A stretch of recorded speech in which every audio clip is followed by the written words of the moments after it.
ہمارے پانچویں امام امام محمد باقر علیہ الصلاۃ والسلام کی خدمت میں پانچویں امام کی خدمت میں ایک سوال کیا کہ مولا وہ جو آپ بتاتے ہیں کہ ملک الموت اتنی تکلیف کے ساتھ مومن کی روح کو نکالتا ہے، وہ تکلیف کیا ہے وہ تو بعد میں آئے گی، تو مولا کیا اس تکلیف سے بچنے کا کوئی طریقہ ہے یا نہیں؟ کوئی ایسا طریقہ ہے کہ ملک الموت جب ہماری روح نکالنے آئے تو ہمیں تکلیف نہ ہونے پائے، فوراً ہماری روح کو نکال لے؟ اچھا، سوال کرنے والا سوال کر رہا ہے،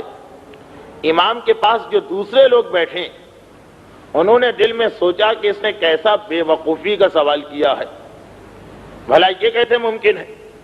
مگر امام معصوم نے ایک ایسا جواب دیا کہ سب حیران ہو گئے۔ میرا مولا کہتا ہے بہت آسان ہے، ملک الموت سے دوستی پیدا کر لو۔ جو ملک الموت کا دوست ہو جاتا، ملک الموت کو آرڈرز ہیں کہ ان کو تکلیف نہ پہنچانا اور ان کی روح فوراً ان کے جسم سے نکال لینا۔ سوال کرنے والا اور حیران ہو گئے، مولا یہ تو آپ نے ایک ناممکن امپاسبل بات بتا دی، ملک الموت سے دوستی کوئی اتنی آسان بات تو نہیں ہے، دوستی کے لیے کم سے کم اس سے ملاقات کرنا ہوگی، اس سے ایک ہی دفعہ تو زندگی میں ملاقات ہوتی، اور وہی وقت اتنا خطرناک ہوتا کہ دوستی کا خیال کس کے دل میں آئے؟ تو امام معصوم نے جواب دیا، کہا کہ کیا تمہیں نہیں معلوم کہ ملک الموت کی دو ڈیوٹیز ہیں، دو ذمہ داریاں ہیں۔ ایک ذمہ داری تو یہ ہے کہ وہ انسانوں کی روح نکالے، جو ہم میں سے ہر ایک کو معلوم ہے، لیکن ملک الموت کی ایک ذمہ داری اور ہے کہ جب بھی دنیا کے کسی حصے میں کسی واجب نماز کا وقت آتا تو ملک الموت یہ دیکھتا کہ کون مومن ایسا جو اول وقت میں مصلی پہ جا کے کھڑا ہو جاتا، اور جس مومن کو ملک الموت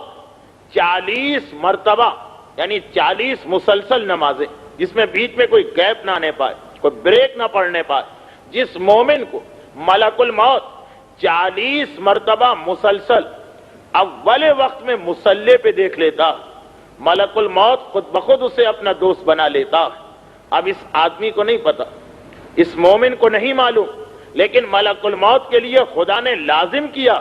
اور جب ملک الموت اس کو دوست بنا لیتا تو جب اس کی روح نکالنے کے لیے آتا تو بہت ہی آرام کے ساتھ، بہت ہی تیزی کے ساتھ، بغیر کسی تکلیف کے، بغیر کسی ڈیلے کے اس کی روح نکالتا۔ جب پانچویں امام نے جو ملک الموت کی ڈیوٹی بتائی، یہی جواب معراج کی رات ملک الموت پیغمبر کو دے رہا کہ اللہ کے رسول، آپ نے مجھ سے یہ سوال کیا کہ تھوڑی تھوڑی دیر کے بعد میں کیا دیکھتا ہوں، تو اللہ کے رسول دنیا میں جہاں کسی نماز کا ٹائم آ جاتا میں فوراً دیکھتا ہوں کہ اس ایریا میں، اس علاقے میں کون سا مومن ایسا جو اول وقت میں مصلی پہ کھڑا ہو گیا، اس کی شکل، اس کی تصویر، اس کی صورت میرے ذہن میں محفوظ ہو جاتی ہے 40 مرتبہ۔ یہ ملک الموت بھی یہی کہہ رہا، جسے میں دیکھوں تو بس وہ میرا دوست بن جاتا ہے۔ تو میری دو ڈیوٹیز ہیں، ایک یہ کہ میں روحیں نکالوں، ایک یہ کہ اول وقت کے مومن کو دیکھوں۔ اب یہاں پر اس ایک روایت کو بھی یاد کر لیجئے کہ جس میں پیغمبر اسلام نے ایک مرتبہ مومن اور شیطان کا تذکرہ کرتے ہوئے بتایا